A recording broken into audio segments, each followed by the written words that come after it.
और मिमरिकी की बात है अब राहुल गांधी, क्योंकि बीजेपी की रोटी हजम तब होती है जब दिन में 107 बार राहुल गांधी जी का सरकार में कभी भी रहे वो तब नहीं बोले अपनी सरकार में होने वाले गड़बड़ घोटालों पर, तो अब विपक्ष में है तो कैसे बोल सकते? फिर तो ये नियम लागू हो जाएगा। इस नियम में तो फिर बहुत विरोधी है, इसलिए मायावती के खिलाफ है, ये दलित विरोधी है इसलिए कांशीराम के खिलाफ है, ये पिछड़ा विरोधी है इसलिए मुलायम सिंह के खिलाफ है। ये कहा जाता है ना मित्र।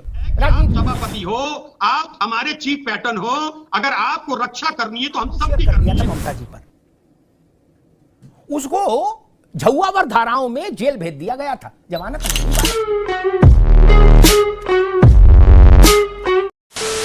नमस्कार दोस्तों, आप सबका बहुत बहुत स्वागत है द फर्स्ट डिबेट में। आपदा को अवसर बनाना मोदी जी को अच्छी तरह से आता है और बीजेपी भी वही करती है, आपदा को अवसर में बदल देती है। संसद हमले के मामले में बीजेपी अच्छी तरह से घिर रही थी और ये इंडी गठबंधन मेरे ख्याल से अच्छी तरह से इनको घेर भी रहा था, और इतने ज़्यादा ये अपने आप को क्या कहे विश्वास में आ गए थे कि इन्होंने कुछ गलत काम कर दिया संसद में, जिससे परेशान होकर धनखड़ जी ने इनके 142 सांसदों को बाहर का रास्ता दिखा दिया।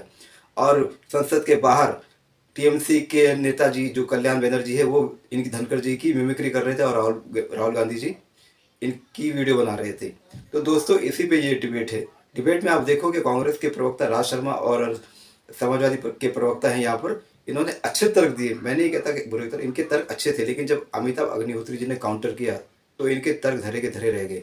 दोस्तों डिबेट बड़ी मजेदार है, जोरदार है, पूरा देखना, आपको बहुत मजा आएगा। तो चलिए शुरू करते हैं डिबेट वीडियो, लेट्स स्टार्ट। तो करना, ये भी परेशान हो गए, हम भी परेशान हो गए, करो फिर। राज शर्मा साहब सब अच्छा जा रहा था, नहीं एक नैरेटिव सेट हो रहा था कि भाई संसद में लोग क्यों घुस गए, कैसे घुस गए, सरकार जवाब दे। फिर उसके बाद हुआ कि भाई इतने लोग धुआंधार बरखा निलंबित क्यों हो गए। अचानक से एक ये कार्टून नेटवर्क क्यों लगा दिया? क्या वो नैरेटिव ही चेंज हो गया? मुद्दा पलट के आपके ऊपर आ गया। देश भर में एक नया नैरेटिव सेट हो गया कि भाई किसान का, जाट का अपमान किया। और राहुल गांधी, सबसे बड़ी बात, गुस्सा कल्याण बनर्जी पर कम दिख रहा है मुझे, गुस्सा राहुल गांधी पर ज्यादा दिख रहा है कि वो हंसते हुए उसका वीडियो बना रहे और फिर उन्होंने सगर्व घोषणा की कि हां मेरे मोबाइल में अभी भी है वीडियो, मैंने बनाया। राज शर्मा जी, क्या ये इतना जरूरी था मिमिक्री का एपिसोड? धनखड़ जी जाट है, ठीक है, माननीय है, लेकिन उनके पक्ष में कोई जाट समाज नहीं है। जो जाट समुदाय भारतीय जनता पार्टी में वो एजिटेशन कर रहा है। और एक और बात मैं जानना चाहता हूं कि मैं एक और बात बता दूं, वो संवैधानिक पोस्ट में है, उपराष्ट्रपति है, मेरे लिए भी मान्य उतने हैं जितने आपके लिए, सबके लिए मान्य है। लेकिन यदि प्रधानमंत्री पद या उपराष्ट्रपति पद में व्यक्ति ये कहे और ये समझाने की कोशिश करे कि मैं इस पद पे इसलिए आया कि मैं किसान का बेटा था, मैं तो आज तक यही समझ रहा था कि धनखड़ साहब इसलिए उपराष्ट्रपति बने कि उनको नॉलेज बहुत है, वो देश को और राज्यसभा को अच्छे से चलाएंगे और उनके पास नॉलेज है। लेकिन मुझे तो आज पता चल गया कि वो कह रहे मैं इसलिए बना कि मैं जाट समुदाय से आता था। शायद ये उपराष्ट्रपति हैं, मेरे लिए भी, मैं भी उनके लिए उतना ही मानूं जितना एक जाट समुदाय का लड़का हो। अब एक और बात अभी रोहित भाई ने बताई, तब क्या हुआ था? क्या मलिक साहब का सम्मान नहीं था जाट समाज? जब कह रहे थे, वो बालेन साहब कह रहे थे घुटनों का तेल कम हो गया। दूसरी बात, वो लड़कियां जो गोल्ड मेडल लाई थी, जब उनको पुलिस घसीट रही थी, तब भी धनखड़ साहब को बोलना चाहिए था। और मिमरिकी की बात है अब राहुल गांधी, क्योंकि बीजेपी की रोटी हजम तब होती है जब दिन में 107 बार राहुल गांधी जी का नाम ले लें। मैं दावे के संग कह सकता हूं, कोई भी बड़ा नेता हो उसे 24 घंटे अपने संग रखना और उसे कह देना राहुल गांधी नाम मत लेना, उसे कब्ज हो जाएगा। चैलेंज है मेरा।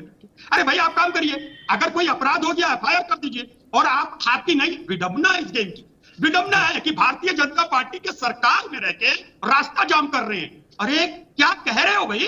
ठीक है, ठीक है राज भाई, ठीक है, ठीक है, सरकार है जी, ठीक है। और एक उपराष्ट्रपति भाई, एक मिनट, मैं क्षमा चाहता हूँ, मैं तो मरना पसंद करूंगा अगर मेरा राष्ट्रपति ये शो कर दे कि मैं जाट हूं इसलिए बना। ठीक है, ठीक, मैं आज समझता हूं कॉलेज होते हैं। ठीक ठीक ठीक ठीक ठीक। सब लोग इतना हाई मॉरल ग्राउंड यहाँ टीवी पे ले लेते हो, जैसे मुझे कई बार शक हो जाता है कि मैं राजनीति समझता भी हूँ थोड़ी बहुत कि नहीं, यही जो नए लोग आए यही सब जान रहे हैं, कितना हाई मॉरल ग्राउंड ले लेते हैं। अरे भाई कौन नहीं बोला अपनी जात जो राजनीति करने आया? कौन नहीं बोला? अदब कर रहे हो? किसने जात नहीं कही? चरण सिंह ने नहीं कही, या राजस्थान में अशोक गहलोत ने नहीं कही, या उत्तर प्रदेश में मुलायम सिंह ये नहीं कहते थे कि हमने पिछड़ों को सम्मान दिलाया और हम धरती पुत्र। ये बात नहीं आई क्या? गजब बात करते हो। अरे तो इसलिए कोई कहेंगे ये अरे गजब बात है भाई। इतनी हिपोक्रेसी मुझे नहीं पचती ना। बात सीधी सपाट करो।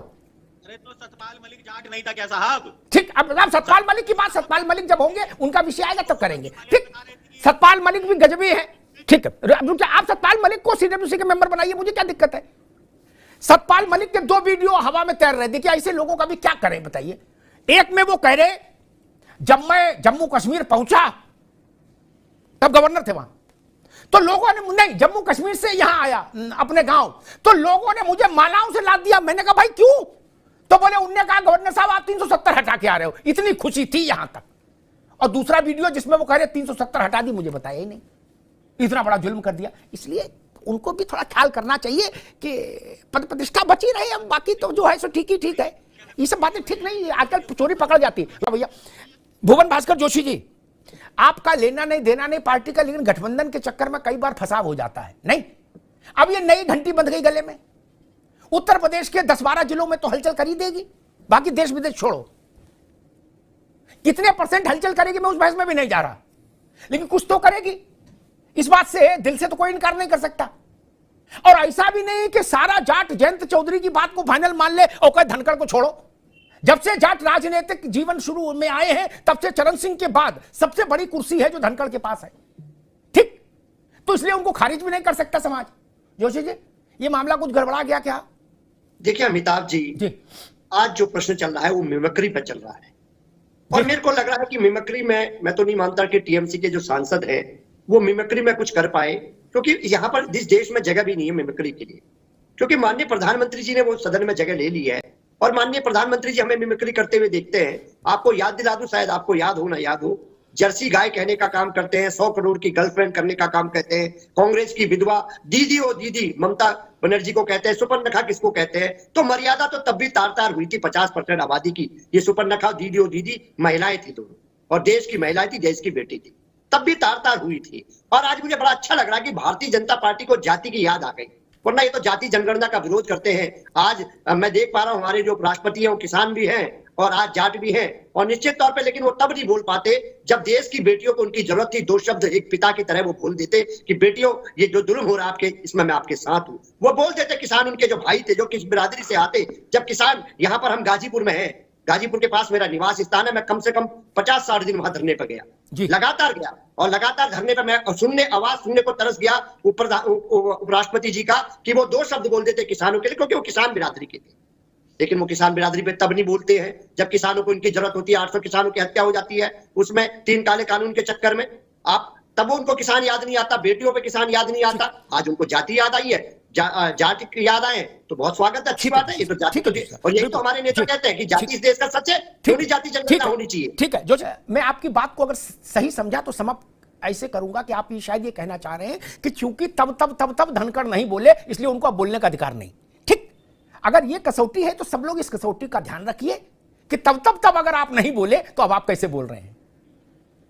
और जो भी लोग सरकार में कभी भी रहे वो तब नहीं बोले अपनी सरकार में होने वाले गड़बड़ घोटालों पर, तो अब विपक्ष में है तो कैसे बोल सकते? फिर तो ये नियम लागू हो जाएगा। इस नियम में तो फिर बहुत मुश्किल हो जाएगी, ये तो है ना। इसलिए ये नपना एक रखिए, बाकी तो हरीक्षा। राज शर्मा जी, लालू प्रसाद यादव जी के विरुद्ध कोई कुछ टिप्पणी करता है राजनीतिक उसमें ही, परिदृश्य में ही, तो उसको कहा जाता है कि ये पिछड़ों का विरोधी है। क्या? चूंकि लालू जी पिछड़ों के आइकॉन हैं इसलिए विरोध कर रहा है। क्या उसने कहा? ही नहीं पूछा जाता, तर्क वितर्क नहीं होता, उसको फतवा दिया जाता है कि ही इज एंटी पिछड़ा। ठीक, मुलायम सिंह जी के विरुद्ध कोई बोलता था तो भी कहा जाता था किसान विरोधी है, पिछड़ा विरोधी है। मायावती जी के खिलाफ कोई बोलता तो कहा जाता है दलित विरोधी है। ठीक ना, यही ना थ्योरी लागू है सब जगह। जयंत चौधरी के खिलाफ कोई बोलता है तो कहा जाता है भाई जाट विरोधी है। ठीक, ये चरण सिंह की लीगेसी को भी नहीं मान रहा, बताओ। उनका डीएनए तो देखो, बड़े चौधरी छोटे चौधरी। तो ये बात धनखड़ पर लागू नहीं होगी, बाकी सब पर लागू होगी। राज जी, मैंने कभी नहीं सुना लालू जी की तो बात ये, उनकी तो उनके सामने एक्टर लोग मिमिक्री करते थे। अरे मिमिक्री नहीं, मैंने सवाल क्या पूछा? आप मिमिक्री बता रहे। मैंने पूछा, मैंने आपको बड़े नेताओं के नाम दिए ना, उनकी जब भी आलोचना होती है क्या कहा जाता है उसके उत्तर में? ये दलित विरोधी है इसलिए मायावती के खिलाफ है, ये दलित विरोधी है इसलिए कांशीराम के खिलाफ है, ये पिछड़ा विरोधी है इसलिए मुलायम सिंह के खिलाफ है। ये कहा जाता है ना मित्र राजनीति में। कहने को ये तो ये तब कहा जाता है जब एजेंडा चलाने वाले लोग एजेंडा चलाते हैं, वरना सीधी बात ये है कि मैं राष्ट्रपति अब किसान का तो वहां आया ही नहीं। मतलब राष्ट्रपति जी या किसान जी की बेइज्जती कहां हो गई, जाट की कहां हो गई? रेफरेंस टू दी कॉन्टेक्स्ट तो अगर कहो सही बात, तो यहां पे 2 4 6 लोग बैठे सब जानते हैं कि किस बात पे कही गई। उनकी किसान होने पे कोई आपत्ति नहीं है, उन्हें जाट जाति से इस पे किसी को आपत्ति नहीं है। आपत्ति सांसदों को अगर है तो उनको यह है कि आप सभापति हो, आप हमारे चीफ पैटर्न हो, अगर आपको रक्षा करनी है तो हम सबकी करनी है। वो पार्टी नहीं रह गए, पार्टी में कभी थे वो बीजेपी में, अब नहीं थे। और एक और बात है, ये एजेंडा चलाने में कुछ चलाने, मैं बार बार एक ही बात कहता हूं कि भाई भारतीय जनता पार्टी का काम है विपक्ष के खिलाफ एजेंडा चलाओ, काम कोई नहीं करना है। अरे आप काम करिए, लालू जी या मुलायम सिंह उनके सामने तो उनकी नकल सब लोग करते थे, ठीक है, तो उन्होंने कहा नहीं। ठीक अब है, एजेंडा चलाने- रुको भाई, एक मिनट रुकिए। बड़े बड़े उदार हो गए लोग।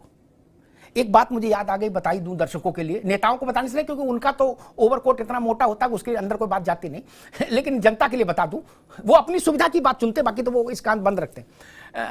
एक कार्टूनिस्ट ने बंगाल में, जहां दीदी का शासन है, कार्टूनिस्ट ने एक कार्टून शेयर कर दिया था ममता जी पर।